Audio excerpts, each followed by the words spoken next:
Hello, my name is Elaine Ellinger, and today we're going to talk about Zakat and Halal, the deceptive duel. And welcome to Perspectives on Islam. I hope you enjoy this presentation. We'll begin with the Quran, which most people are familiar with. It's the foundational doctrine of Islam, together with the Hadith of Muhammad. Now, the Quran is not in chronological order, and neither are the Hadith. The Hadith are the stories and traditions about Muhammad.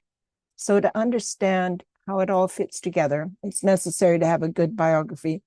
I recommend this one. It's called The Life of Muhammad. It was written in the 8th century by Ibn Ishaq. It's very detailed, and you can get a very good understanding of Islam by reading it. Now, because it's quite complicated with everything being not in chronological order and thousands of hadith to look at, this is a compendium. It's a classic manual of Islamic law. It was compiled in the 14th century. It's been translated in recent times, and it's highly recommended by Al-Azhar University and other Islamic institutions. So in Islam, all human activity, legal, moral, ethical, falls into one of 5 specific categories. And they are obligatory if Muhammad said they had to be done, recommended if he liked it, permitted if he didn't care one way or another and it happened around him all the time, discouraged or forbidden. Now, for the purposes of this presentation, these 3 at the top here are the ones that we're concerned with. Now, Sharia is everything that is contained in the Quran and the Hadith of Muhammad, his example, and the words of Allah, which are supposed to be the exact words of Allah transmitted through the angel Gabriel and uttered by Muhammad.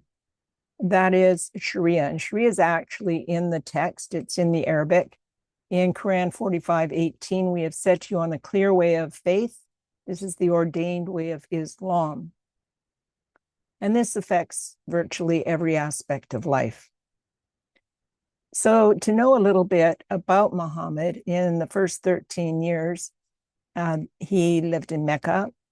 There was no violence. He was exclusively a prophet. But in 622, it was necessary to migrate. His protectors, his wife Khadija, a powerful woman, and his uncle Abu Talib had died. And while he was not violent, he was very intolerant, threatening Meccans if they didn't follow him, that they would burn in hell, their ancestors would burn in hell. So when they died, he migrated to Yathrib, which was renamed Medina.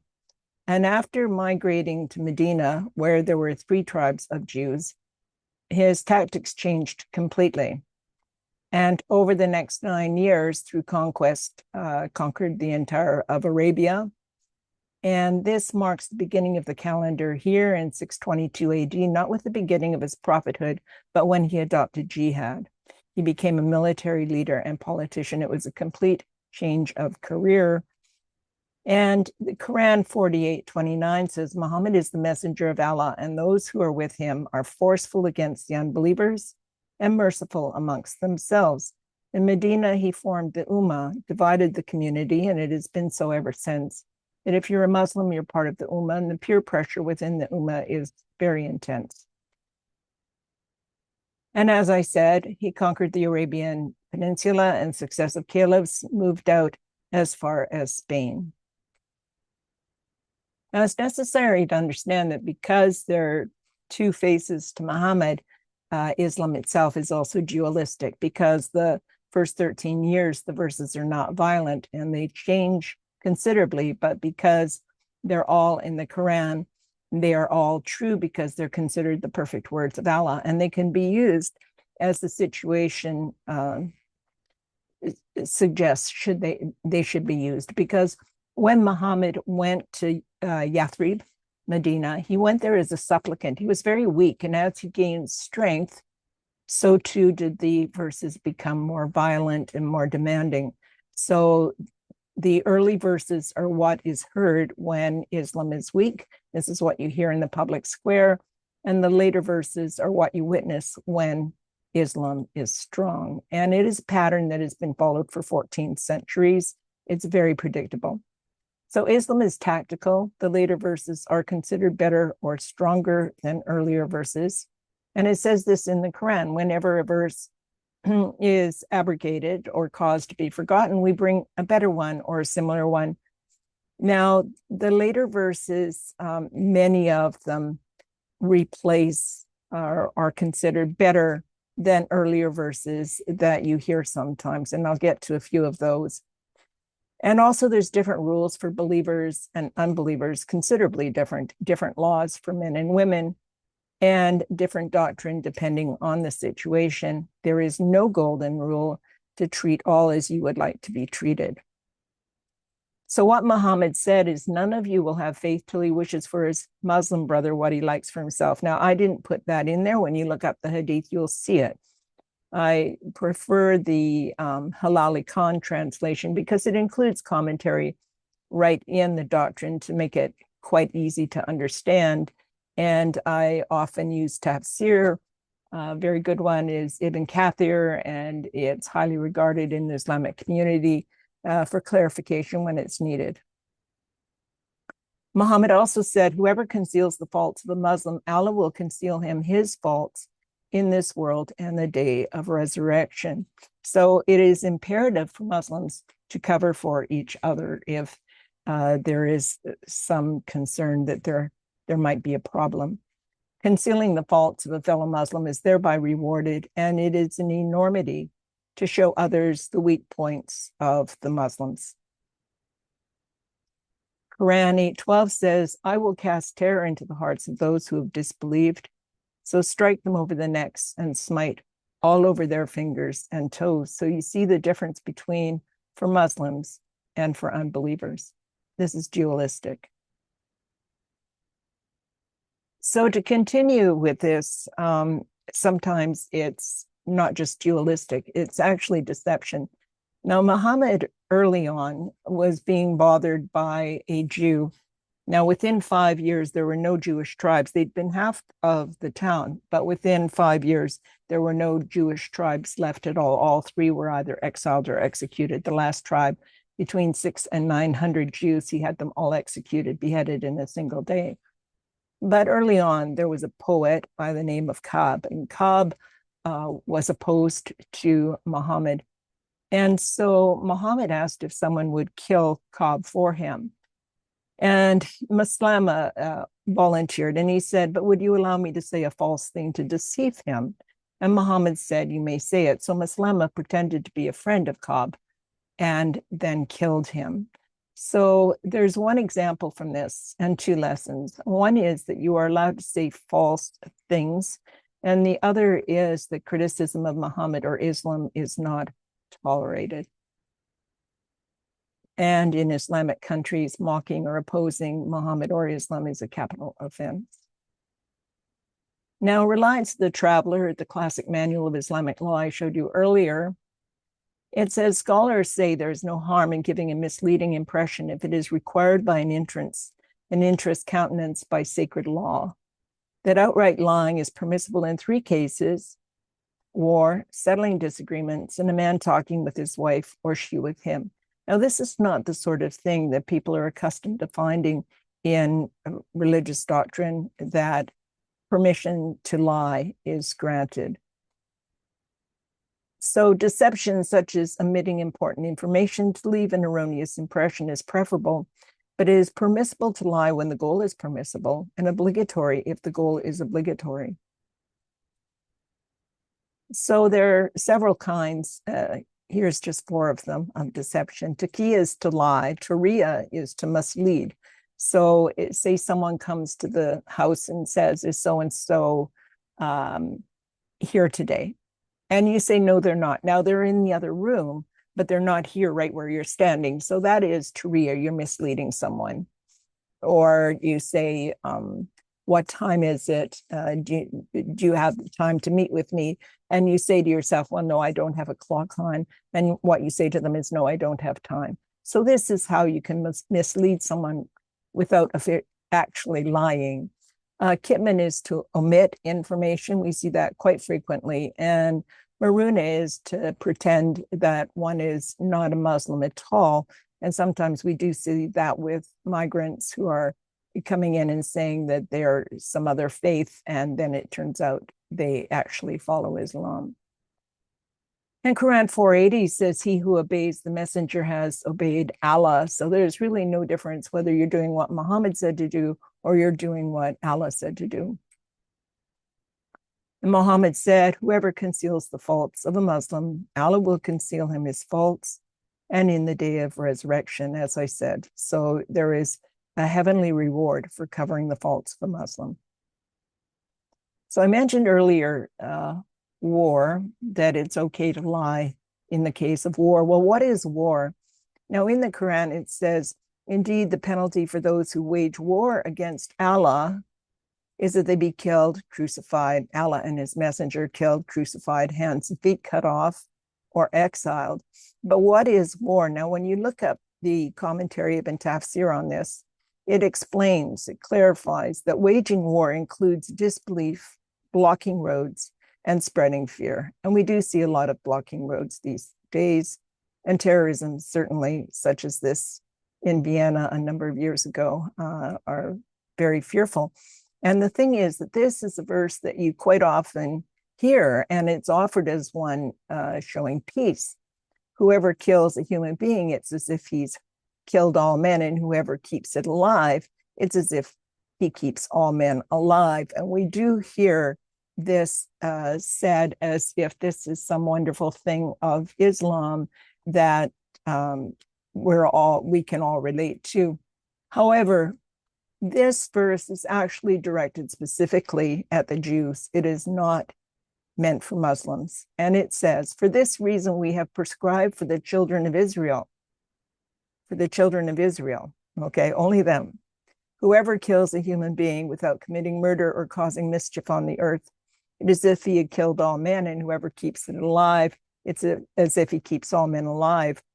Our messengers, meaning earlier prophets, have come to them with clear proof, but thereafter many of them truly remained on the earth without measure.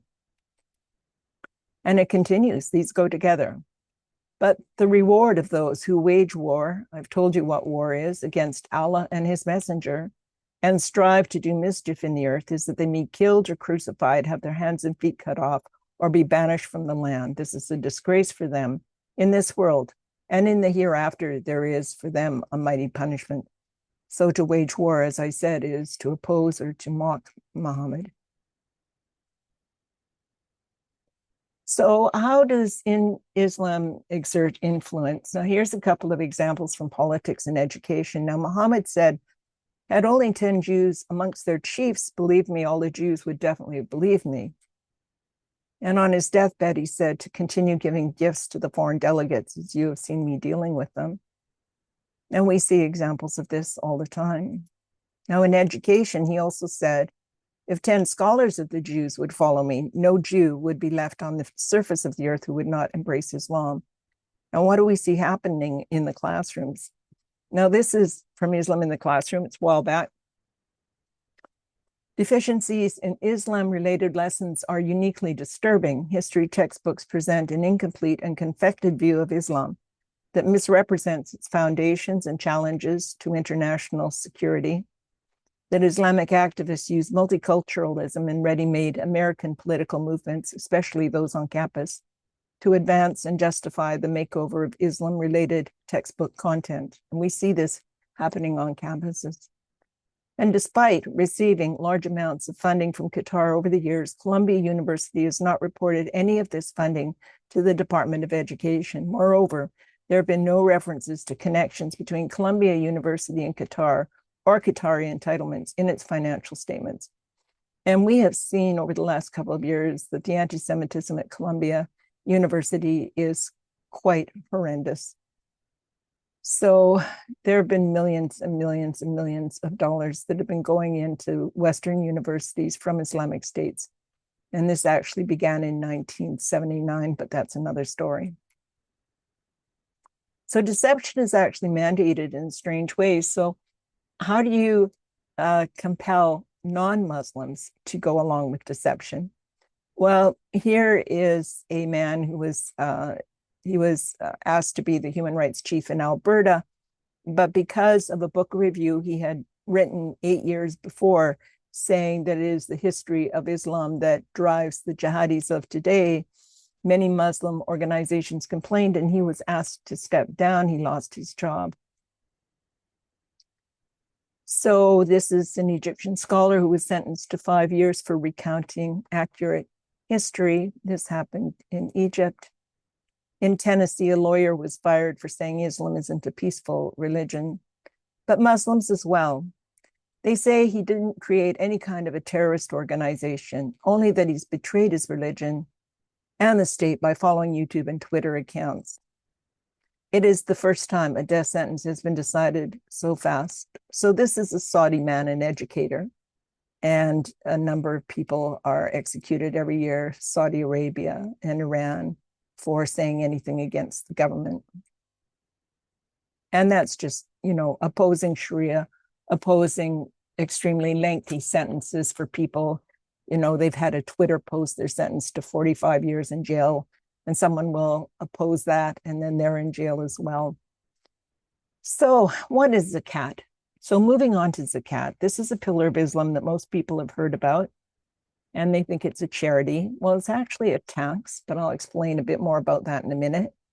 It's 2.5%, and every Muslim who meets a certain threshold, like if you're not terribly, terribly poor, you're expected to pay this on cash and savings, gold and silver investments, business assets, all business assets, and we'll get to that, agricultural produce and livestock. So if you compare your tax statement today to the Islamic tax, zakat, they actually look very similar.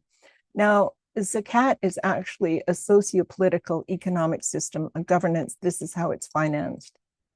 And Quran 960 spells it out, and this has been going for 14 centuries. And there's a certain amount for the poor, the needy, for those employed to collect the zakat, for bringing hearts together. Now, this is dawah for Islam. It could be compared to the Ministry of Public Information. It's for freeing slaves or captives, military, for people in debt, and for the cause of Allah, fi sabilillah. This is military, and it includes activist groups and jihadis quite specifically. And people sometimes think, oh, well, this is like Judaism. No, there is no other religion that has anything like this. Other religions are supposed to give money to charity. No other religion has anything like this. The finance is military. And I'd like to point out that both the imams and the jihadis cite the doctrine as their authority. And the imams and mullahs oppress believers and others in the Islamic State, as I've mentioned, in Iran or Saudi Arabia, while the jihadis assail the unbelievers in the non-Islamic state. And they both get money and assistance through zakat. Now, this is a modern day accounting manual, Sharia standards accounting manual, and we'll look at this again later. And in section 35, page 896, it tells you about the money that must go for jihad. And as it says in the Manual of Islamic Law, that there are 8 categories, and it is obligatory to distribute 1/8 to each category, which includes those fighting for Allah. The 7th category is for those fighting for Allah, meaning people engaged in Islamic military operations for whom no salary has been allotted in the army roster, who are volunteers for jihad with remuneration. Now, when you think about, for example, the list of designated terrorists in pretty much any Western country, you're going to find 80 or 90% of them are Islamic. And we know this happens. For example, the Holy Land Foundation, I think it was something like $12 million were sent to Hamas. And this went to court in the US a number of years ago. It was something of a sensation and uncovered a lot of documents from the Muslim Brotherhood at the time. Now, Islamic finance profits are controlled by the Sharia board and must comply with Sharia when you're looking at a Sharia business. And the highest halal food expenditure per capita is in European and North American Islamic minority countries. They're the ones that are really driving this. So how important is zakat? Well, it's in the Quran, 9:5, kill the polytheists. If they repent, establish prayer and give zakat, then they can go free. That's basically if they convert. Muhammad said, I've been commanded to fight people till they testify there's no God but Allah. Muhammad is the messenger, establish prayer and pay zakat. And his companion in the first caliph, Abu Bakr, said, if they withhold from me a small she-goat, I will fight them for withholding it. Because when Muhammad died, there were a number of tribes, communities who wanted to leave Islam. It's called the Ridda Wars, the apostasy wars. And there were thousands and thousands of people slaughtered because they wanted to leave Islam and they weren't able to. So these are the three very highest authorities, the Quran, Allah, Muhammad himself, Abu Bakr, the companions. It doesn't get any higher than that. So how much of the doctrine is devoted to jihad? A considerable amount. None in Mecca. As I showed you, in Mecca, he was strictly a prophet. But when he migrated to Medina, now fully a quarter of that Quran is about jihad. And 67% of the biography by Ibn Ishaq, 20% of the Bukhari hadith. The Bukhari is the very highest, the very best collection of hadith. The entire collection is considered sahih, meaning the very best. And if you want to see the sources of any of my material, I've put it down at the bottom of the slides. So Canada actually participated in this multinational capability development campaign project to identify means of warfare. Jihad is by the sword and also by migration, by hijra. And this is all in the Quran. By money, by the word, by the pen. And the agencies it comes through, the first thing Muhammad did when he got to Mecca was to build a mosque. It comes through religious organizations that collect money, finance and law. We have Islamic finance now, we have it in the schools, social and political organizations, media and publishing. So the National Canadian Council of Muslims was authorized under the Canadian Council of Imams to be one of those collectors of zakat. And they were given this because of providing legal services. And as it says, they're very successful in presenting Muslim viewpoint in media, either by writing letters to the editor or paid articles. And they frequently get letter writing campaigns to politicians going for various things that they want. You're probably familiar with the summit that was held, and there were 61 demands made on every level of government, the federal, provincial, and municipal. And so they're very active. And just to show you how these organizations have grown in Canada, you can see this only goes up to 2020. And there have been many more since then. So what is done with some of this money is it's put into what's called a waqf. There's quite a big push now to put money into waqfs.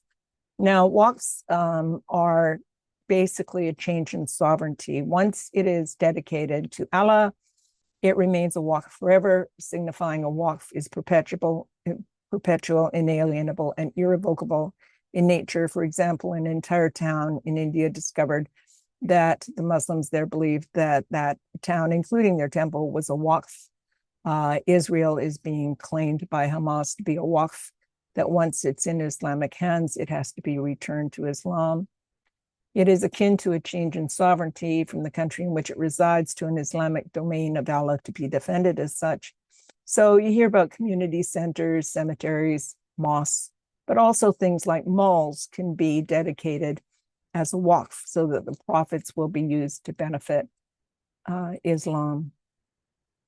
So halal doesn't mean just food. It means lawful, that it is in compliance with Sharia. Now, the Quran actually has very little on this subject. It says that Muslims can eat the same food as Christians and Jews. And then later, and as I said, the Quran is not in chronological order. 5:3 says the name of Allah must be invoked on it. Quran 590 says intoxicants and gambling should be forbidden.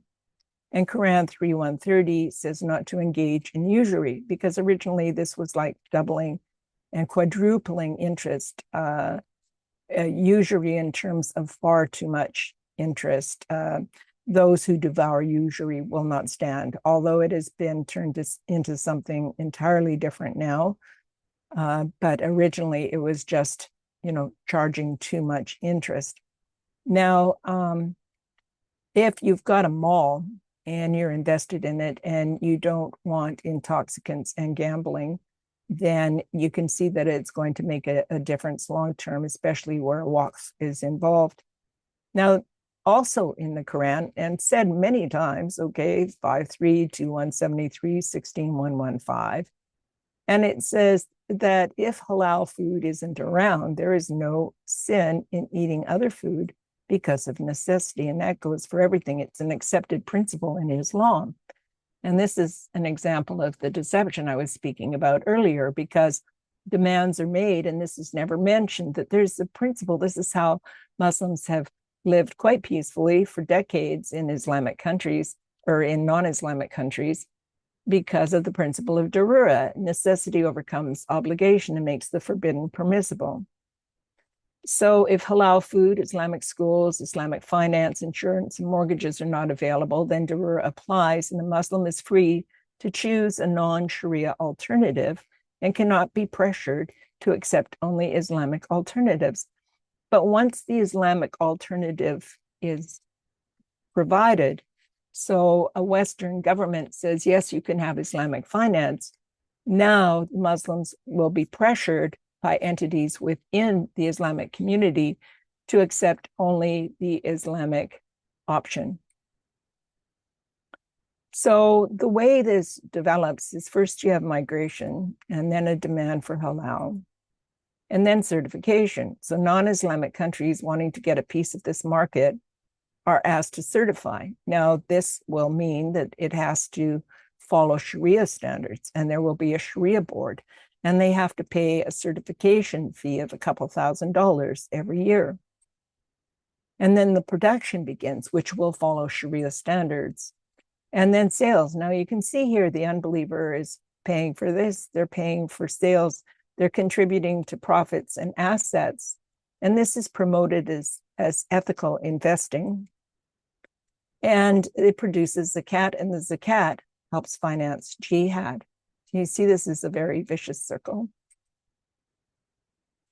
And to show you how halal is expanding far beyond what we looked at in the Quran there, what is wanted now is farm to fork. So this is very definitely becoming a commercial enterprise more than a religious one. We have the current issues on this side, the coming trends. So we want the farm to be halal. The standards and certification are necessary. The slaughter. Now, right now, a concern is stun versus non-stun slaughter.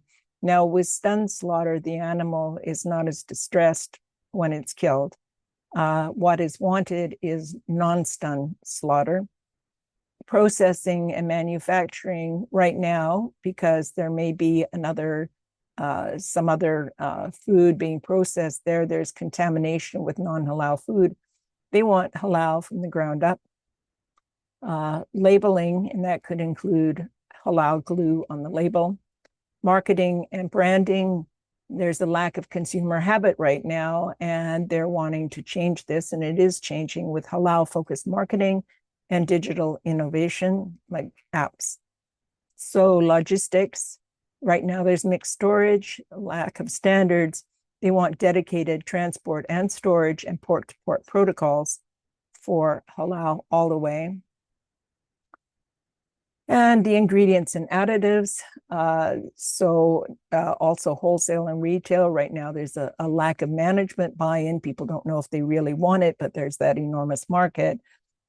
And they want dedicated store sections, full product offerings, promotions, customer relations. Right now, there's poor communication, but with social media campaigns and increased consumer power, they're hoping that will change. And how is this accomplished? So what are the drivers? Consumer awareness, food security, the eco-ethical sort of niches that are being pushed, legal assistance, political assistance, supply chain integrity, social marketing, technology, and economics. And they write, and again, this is from the UN Library. It's a book I'll get to in a minute. You can find the resources on the slides. The level of government buy-in and understanding of the halal sector is critical. Halal is a political platform. So here's the book. It's actually called Halal Goes Global, From Niche to Mainstream, and this is the Farm to Fork Challenge. And the growth of Islamic finance has paved the way. Halal has become a defining element of a Muslim identity. So to be a good Muslim, you need to purchase halal as much as you can. This is really being fostered. That certification has become necessary because they want it certified halal. It is very lucrative, and certification has been found to quadruple sales, driven, as we saw before, by the North American and European market. So it says the emergence of a new market based on halal values and principles, but most people don't know what those values and principles are, is in effect creating a new commercial paradigm. And a convergence of values appeals to natural food and eco-ethical niches. We'll look at those values in a minute. Farm to Fork demands halal compliance all the way through, driven by the Muslim diasporas. And what were formerly considered naturally halal products, such as fruit and vegetables, grains, nuts, dairy, eggs, and honey, are now being scrutinized regarding manufacture, micro ingredients, and certification is sought. Producers in Islamic countries are also seeking certification to boost their export sales. And certifiers can be found for almost any method. Oh, here's an example of a niche market in the appeal. As you see, this is actually halal fingernail polish. Now, we can assume that Muhammad would not have anticipated this. And how it's being marketed is karma organic, cruelty-free, vegan, and wudu-friendly. So what niches are we reaching out to? Karma reaches to Hindu, Buddhist, yoga, astrology, metaphysics, energy healing crystals, pop culture, organic, eco-friendly, ethical, vegan, health and wellness, self-help, cruelty-free, animal rights, kindness, wudu-friendly, certified halal Muslims. Now, this is far beyond just, appealing to Muslims now and following religious law, which, by the way, we must remember includes darura, that necessity. If fingernail polish isn't available, you can just get any fingernail polish until it becomes available. So in contrast to the traditional view that halal was primarily related to slaughter methods, it is now widely accepted that halal integrity must be maintained throughout the entire supply chain. So anybody who wants to get certified, like right now in Canada, you can't buy gelatin capsules that are not certified halal. They're all certified halal. So what does that do to the pork market, for example, in the long run? And you can just go online, you can put your little company in there and, what the size is, what your product is, and get an estimate of what certification is going to cost you. So Muslims are the fastest growing consumer segment in the world. Any company that is not considering how to serve them is missing a significant opportunity to affect both its top and bottom line growth. Now, once again, this doesn't look much like religion. Now, the threats are identified as acts of terrorism fueling Islamophobia. Well, if it's terrorism, that's hardly a phobia, that's a genuine fear. Opposition from animal welfare groups for the unstunned slaughter. Non-Muslims' opposition to unlabeled halal food, which is really quite unfair because this is happening a lot. People are buying halal and they don't even realize it. Banning unstunned slaughter. This has been, pushed for in Europe. Denmark has out and out banned unstunned slaughter. And in Denmark, because it's a smaller country, they're importing, but basically they're pushing for unstunned slaughter. and scandals, which I've seen a few, caused by poor management and operation, the proliferation of online videos highlighting bad practices especially with the animals.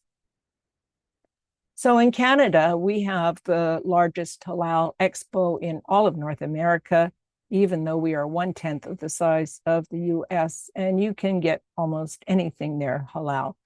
Your vacations, your insurance, your mortgage, your water bottle. So certification, even on water bottles, means that more Muslims are going to want to buy it. So this certification is really getting pushed. You can get halal travel guides. Now, this is not just marketing clothes, it's cosmetics, it's pharmaceuticals, and even the transport. As I was saying earlier, this is a halal truck and is transporting halal baby food. Now, the manufacturer of this baby food had gone into a shop, and he said, according to her, all products in her store were obviously halal. Then I explained to her about preservatives used in the majority of processed foods that principally come from pork gelatin. Well, I don't know if that's the case, but once convinced, she immediately gave us space on their store shelves. And of course, the larger companies are buying into this. This is Saudi Arabia signing a $1.86 billion deal with Nestle's over the next 10 years, and they've put a hijab on this little woman in the chocolate bar.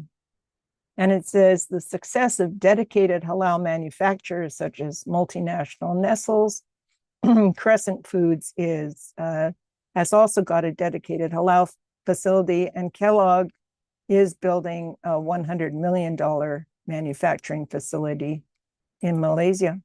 Close attention to details such as integrity of all ingredients, including flavoring, coloring, additives, even the glue used in packaging, gives manufacturers a competitive edge. So this is actually replacement commerce, because you can see that it's very difficult for manufacturers, for stores, for pretty much anybody to try and carry two lines of everything, cleaning everything intensively and behind. This is why some companies are going pure halal now, because they've had so much pressure to take halal, and others aren't complaining. So they just go halal for everybody because it's cheaper and easier for them. This is happening at universities and stores in a lot of places.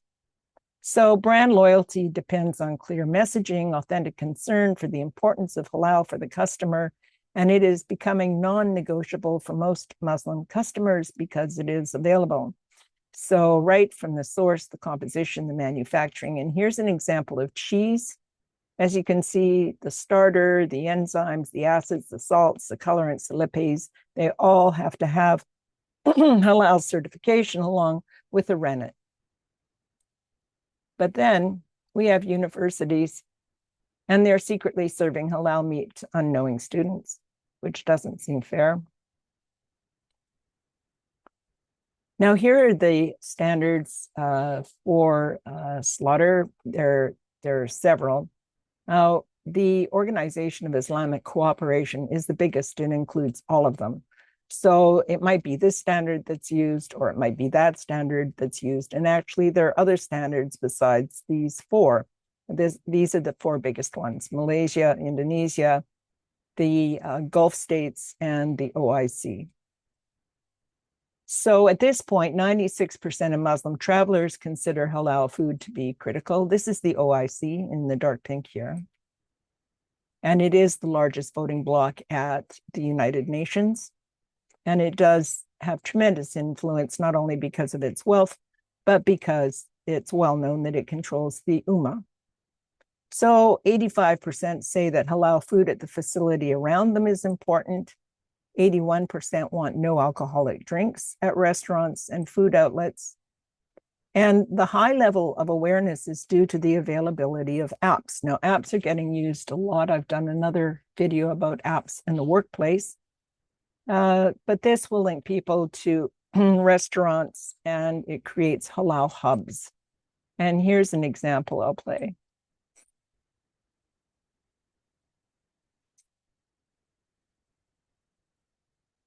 Just go to the menu, select the barcode scanner, and get ready to scan your product.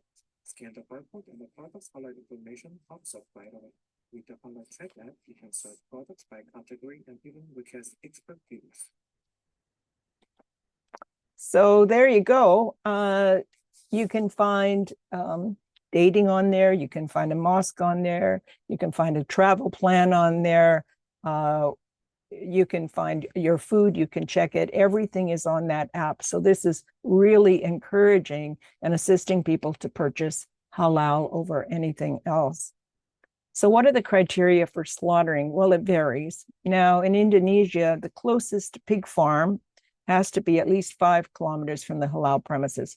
Now, you can see that in Europe, for example, this is never going to work. You can't put 5 kilometers between, facilities in order to keep them away from pigs.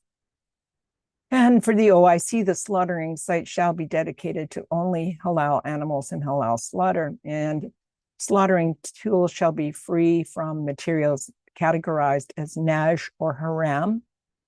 And naj shall be washed or ritually cleansed. Now I'm drawing attention to the word naj here because we're going to see it again later.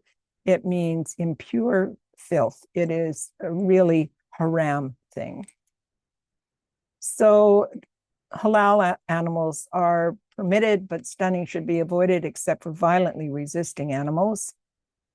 And at the time of slaughtering, they should say in the name of Allah, and they should sever the trachea, esophagus, and both carotid arteries and the jugular veins. This doesn't always happen. The slaughterman shall be a good Muslim. In the Gulf states, they say that they can be Jewish or Christian. I don't know how common that would be. The halal supervisor must be a good Muslim and must have training by a halal certification body or competent authority in Malaysia and Indonesia. The checker must be a good Muslim. So this is from Muhammad. He said, the purification of the utensil belonging to any one of you after it has been licked by a dog consists of washing it 7 times using sand in the first instance. Now, doing anything that Muhammad did is encouraged. He is the example for Islam. This is the perfect example, is Muhammad. And he is followed as much as possible by many Muslims. So for the contaminants and cleaning procedures, they are in accordance with this hadith. So for a very light bit of dirt, this is exclusively urine of babies less than 2 years old who have not consumed any food other than mother's milk. Sprinkle water over the contaminated area. For what is considered medium contamination, such as tools or products that are not halal, vomit, pus, blood, carrion, and discharge from orifices of humans or animals, wash with running water until the odor or visible traces of contaminant disappear. Severe is dogs and pigs. Wash 7 times with running water, one of which shall be mixed with soil, okay, using sand, all right, to clear the naj. And there's that word naj again. And this is from a paper written by 2 Muslim men, The Multiplicity of Halal Standards, a case study of application to slaughterhouses. It's in the Journal of Ethnic Food. So this is their own material. So unbelievers are impure. Unbelievers are referred to in the Quran as naj. Indeed, the unbelievers and polytheists, so Christians are considered polytheists because they associate others, the trilogy. This makes them a polytheist. So let them not approach Mecca. And to this day, non-Muslims are not allowed to enter the city of Mecca. For that reason, they are impure. Now, it's only recently, actually, that non-Muslims have had easy access to Islamic doctrine. For one thing, the availability of electronic communication, that it's now been translated into several languages of necessity as the Islamic population has expanded, and the improvement in literacy in Islamic countries. So now it is much easier for non-Muslims to get hold of this material, and they should know what it says, because I didn't mention it earlier, but 61% of the Quran, no, 64%, which I have confirmed, that statistical work was done by Dr. Bill Warner, but I validated it. I confirmed it on my own Quran. I know two others in other countries who have also done this. The 64% of the Quran is actually about the unbeliever, and they should know what it says for themselves, because it's not good news, and deceit is permissible in Islam. So they really need to know for themselves. And what it says in the Classic Manual of Islamic Law is if a Quran is purchased for someone, it is obligatory that the person be a Muslim. The Quran says that none should touch it except the purified, not non-Muslims. And it says when one fears that a non-Muslim may pick it up, may touch it, the Quran, or that it may come into contact with some filth, one must pick it up if there is no safe place for it. It is invalid to transact something that is impure itself, naj, such as a dog. And it is offensive to use the vessels of non-Muslims before washing them to be certain of the purity of the vessel, since non-Muslims are not as concerned about purity as Muslims are. Indeed, says the Quran, they who disbelieved among the people of the scripture and polytheists will be in the fire of hell. They are the worst of creatures. So now we're into Islamic finance. Now, Sifto, his book was published in 2008, and it was amazing how far Islamic finance had already gone in the United Kingdom. He described it as a politically driven Islamist invention masked in religious idiom. And the drive for the establishment of interest-free Islamic economic system was started by the founder of the militant Pakistani Islamist Jamaat-e-Islam movement. The Islamic banking system originated in Luxembourg in 1978. Now, the European Council for Fatwa and Research recommended Islamic finance when it is available, but also that it is permissible to utilize traditional banking in non-Islamic countries, utilizing the principle of darura. But once authorities accommodate demands for Sharia finance, the argument of darura no longer applies, and Muslims are pressured to choose the Islamic alternative, whether they want it or not, and many don't. This was a survey in 2004. At that time, about 75% of Muslims didn't want it. I don't know if that's still the case. And he wrote, indeed, zakat is the single largest source of funds for terrorism, and it certainly is. In 2007, there were already several major UK institutions involved in Sharia finance, all with Sharia boards comprised of Islamic experts who are linked to the Muslim Brotherhood, the Saudi Wahhabi Salafism, the Pakistani Deoband movement, and Jamaat-e-Islami. And these Islamic experts would serve on several different boards. So non-Islamic countries are ill-equipped to address any legal issues that arise without calling on Islamic experts for advice about Sharia. And I remind you here again that deception is permitted in the cause of Allah. Facilitating the expansion of Islamic finance creates a theological imperative where there was none before. This advances the Islamization of non-Islamic countries while simultaneously contributing to zakat, the Islamic tax, which also funds jihad.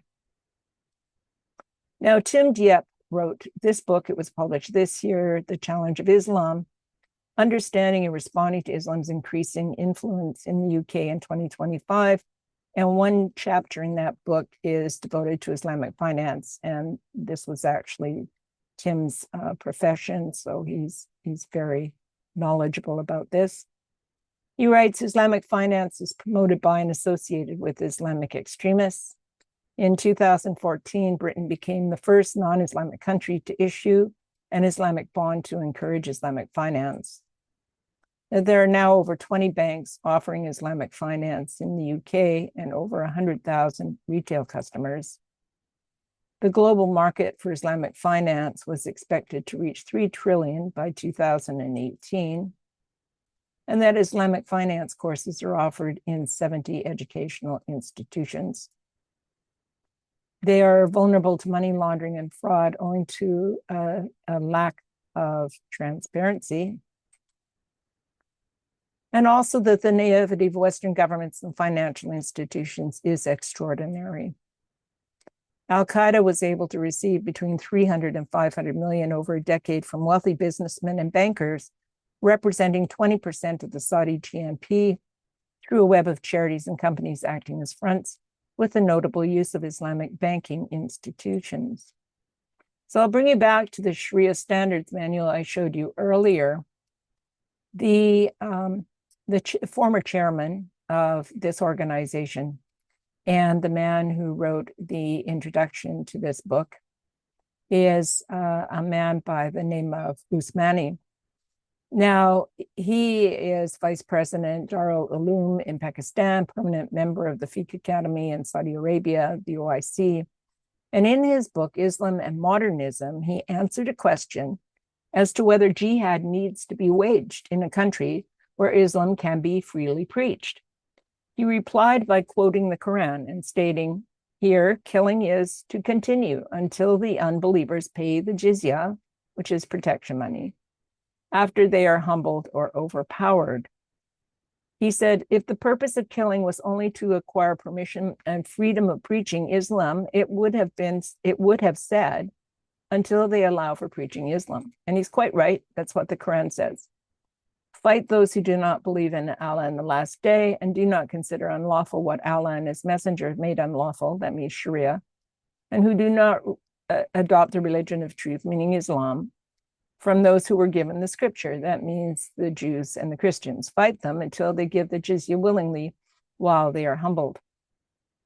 Now, jizya is a protection money. It was paid by dhimmis. So those were second-class citizens at the time of Muhammad, right through the Ottoman Empire, that if you are allowed to be a Christian or Jew, don't ring your bells, don't proselytize, you're there on sufferance, then you could pay jizya in order, rather than zakat, and it would be quite high in order to be left alone. Basically, they would pay the jizya so they could live. Usmani has now been removed from HSBC and Dow Jones advisory boards, but still sits on several others. He is considered a leading authority on Sharia-compliant finance. And as it says here, a rival financial system would very likely be discriminatory against non-Muslims. So here's an example from Canada, the Royal Bank of Canada. CIBC has this as well. Halal investing, your values, ethical beliefs, investments that are morally acceptable and bring about positive social impact. Well, is this correct? According to what values? Quite different values. Sharia is nothing like Western values, and I'll get to that later. The Trudeau government announces halal mortgages. So they weren't available, and now they are. Now here's an example of Kentucky Fried Chicken has switched to halal chicken right across the Canadian chains. And the question has been raised, what are they going to do at Ramadan? Are they only going to be open at night? Now, in many countries, trying to open your restaurant at Ramadan would be life-threatening, as this Hindu owner in Pakistan was killed last year because he had his restaurant open during Ramadan. There are many examples of this in France. A young waitress was beaten up. She was Muslim and she served alcohol in her job during Ramadan. So this goes far beyond just what Muslims are supposed to practice. It gets pushed onto others as well. So in this hadith, just to sort of show how halal is a lot more than just food. And this hadith from Muhammad, he said, in the end times, there will be followers who consider illegal sexual intercourse, the wearing of silk, the drinking of alcohol, the use of musical instruments as lawful, because this is also not lawful in Sharia. Allah will destroy them during the night and let the mountain follow them, transform them into monkeys and pigs, and they will remain so till the day of resurrection. And here we have a young man being beheaded in Iraq because he played Western music, which is not halal. And what do we hear about this in the West? Very, very little. There's guidance on reporting of Islam. This is from IPSO. This is UK guide to journalists.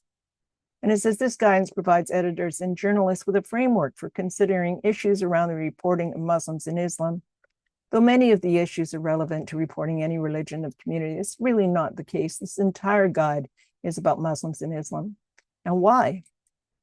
Well, here's an example of a complaint. This is from the Muslim Council of Britain versus the Times. The council complained about the accuracy of an article they had written that said that the increase in non-stun slaughters had risen sharply because some halal certification bodies said meat cannot be halal if the animal has been stunned, and it based its claims on government data. So the complaint was not upheld, but you can see if you're going to be getting complaints all the time, it's better that you just don't bring it up at all.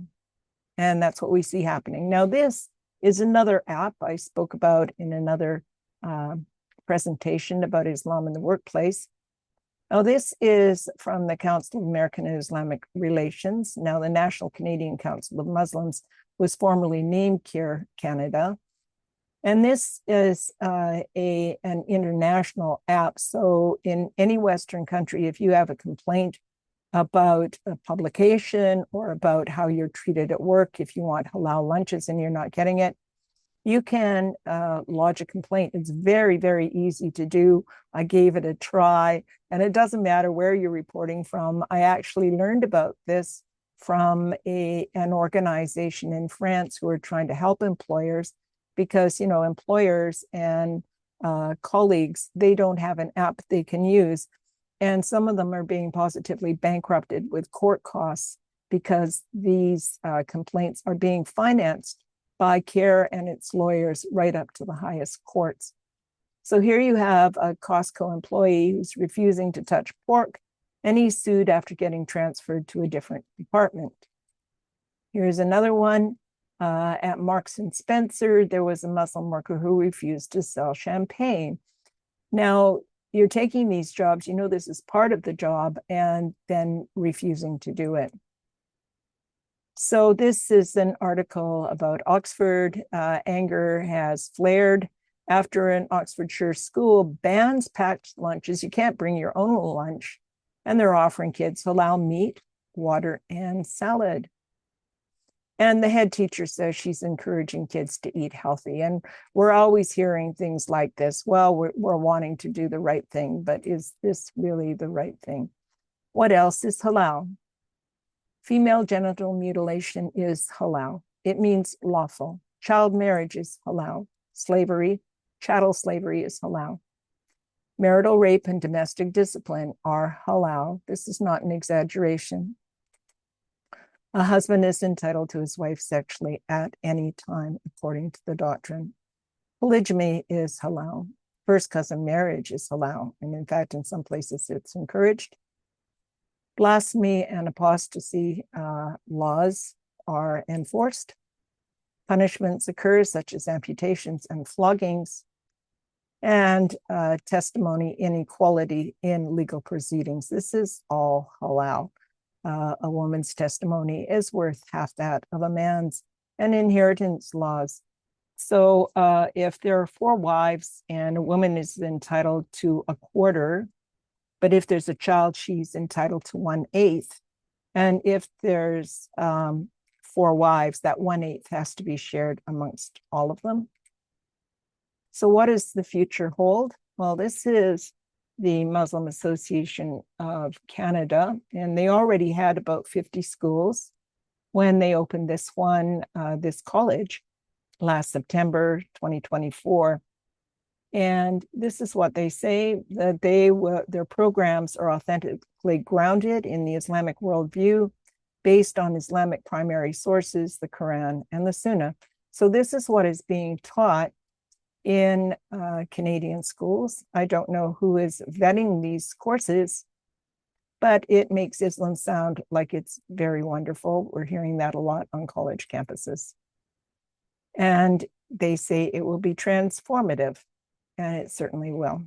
So I thank you very much for your attention. Today, this is my book, Timeless Essays about Islam and its doctrine. It's an overview of Islamic doctrine in the context of day-to-day events. It ends with a brief about women, the Muslim Brotherhood, a synopsis of Sharia, and some recommendations. And this is my website, and I encourage you to visit it. All of the foundational Islamic doctrine is easily acceptable or accessible. It's on the homepage along with a little tutorial showing you how to search it yourself. You don't have to take my word for anything. You can look it all up.